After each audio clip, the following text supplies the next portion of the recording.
Vous souhaitez apprendre à gérer une SCI? La création d'une SCI peut être décidée et mise en place comme un outil de gestion de patrimoine immobilier. Elle peut être dirigée par un ou plusieurs gérants. Le choix du gérant revient aux associés. Le gérant est le représentant légal de la société, il peut être associé ou non. Il tient la comptabilité et organise l'assemblée générale annuelle où il présente les comptes et le bilan de son activité.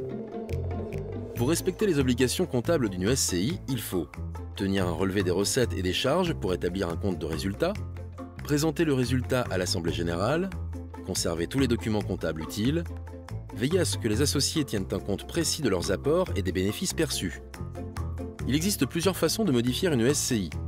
Modifier les statuts lors d'une assemblée générale, céder des parts sociales en respectant les conditions énoncées dans les statuts, modifier le capital.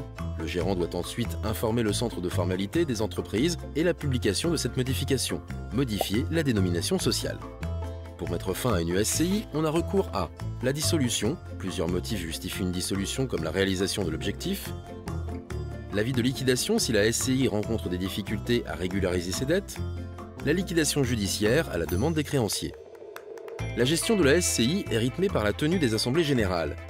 Elle doit se conformer à certaines obligations comptables et juridiques. Pour en savoir plus sur la gestion d'une SCI, retrouvez toutes les infos sur eureka.fr.